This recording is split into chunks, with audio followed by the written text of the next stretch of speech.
So we're going to start with the concept, and I have to tell you a little bit more the background of how the visual of all this came together, because I was kicking around these ideas of, all right, so leadership is all of these things, and there's a lot of interplay and overlap between the skills that we utilize. And I was kind of randomly reading an article about this Japanese philosophy called Ikigai. Has anyone ever heard of Ikigai?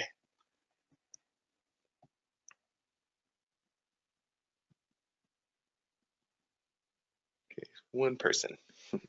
If you haven't, I strongly urge you, if you want to live a long, healthy, satisfied life, go ahead and look up the Japanese philosophy, Ikigai.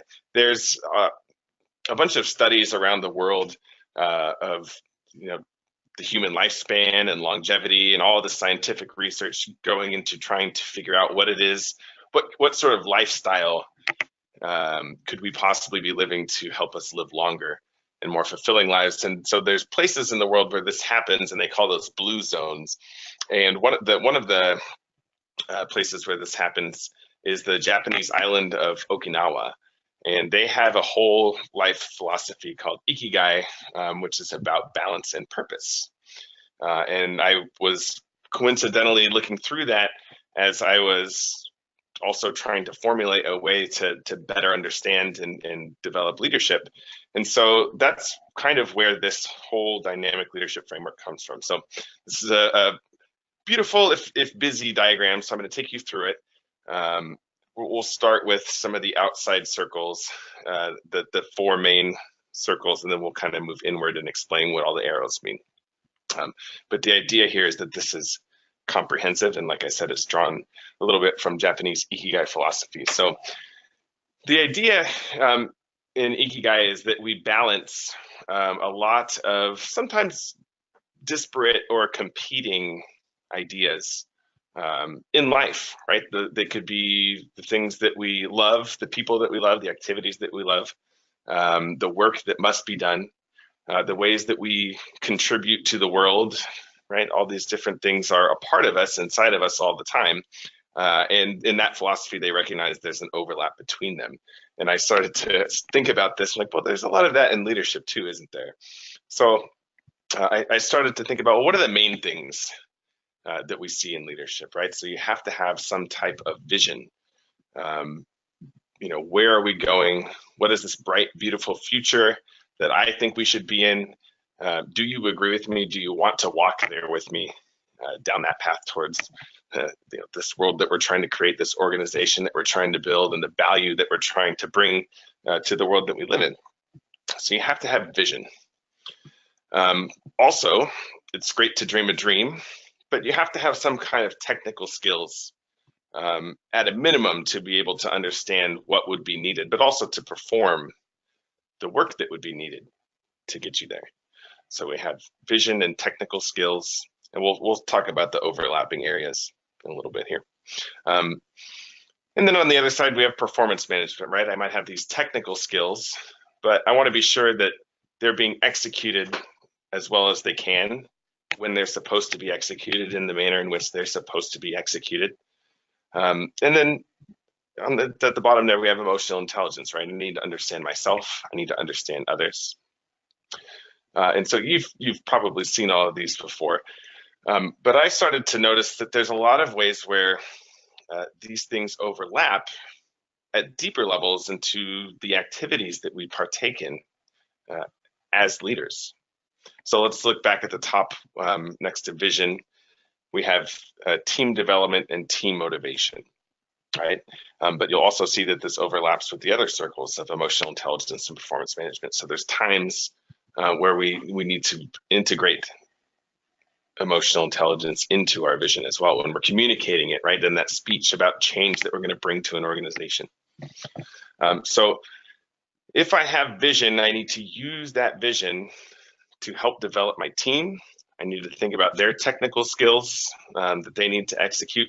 And I have to think about that when it comes into managing their performance, right? I have to figure out how my vision is actually motivating to them. Is it just my vision, or is it our vision? Is it a collective vision that we're building together? And so, again, there's this collaborative interplay between all of these elements. performance management, and then overlapping with vision and emotional intelligence, we have performance feedback. A couple of you said, I think, some crucial conversations, right? Being able to understand what the person across the desk from you is probably thinking and feeling as you deliver that feedback on how that person's performing. When you think about how you develop that person, right? So emotional intelligence, technical skills, individual development, all these things are at play. And so a dynamic leader in an ideal setting would be able to recognize in each leadership moment which one of these sort of disciplines we need to bring into play to be effective, and which ones do we want to emphasize. There's some times where performance management isn't what's needed at the moment, it's empathy, right? But there's all of these things are always working.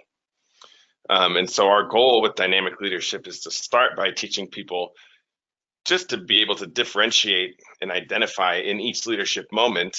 Okay, maybe you're giving a performance review, or maybe you're giving a speech about change, but what are you also really doing? What part of your skill set, or which tools in your toolbox are you pulling out that's really going to make you most effective in this moment, so it doesn't seem so chaotic and scary? I want to point out these arrows, because the arrows, these little dotted arrows, speak to what happens when we are in imbalance.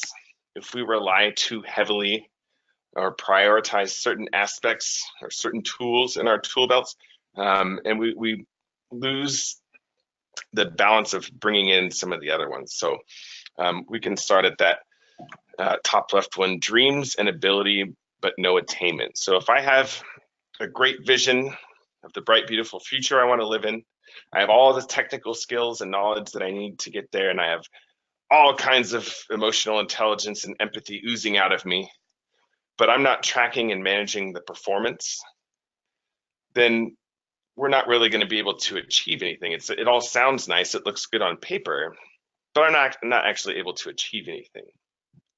Moving to the right, direction and competence, but no connection. Maybe I have a strong vision that we've created as a team. I know where we need to go. I'm managing people's performance. I've made sure that I and my team have all the technical skills, but I'm not able to connect with the people and create that team environment, right? So we're out of balance there. Bottom right there, inspiration and relationships, but feelings of failure.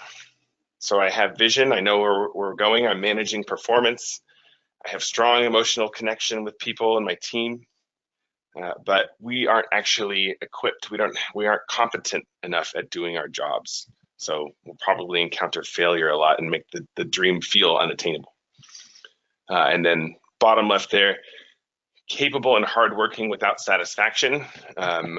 This one this imbalance I've experienced a lot, especially in companies that need help with strategy and vision. We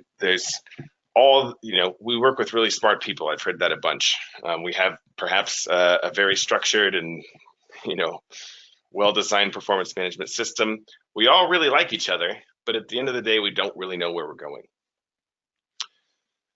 So all of these are, again, overlapping, interlocking, and dynamic. And that's kind of how we're trying to build and work these leadership programs, right? We want them we want the people who go through them to recognize that as a leader, you really need to have all of these skills, number one, but then number two, you need to be able to recognize in the moment which of these skills you need to lean on the most.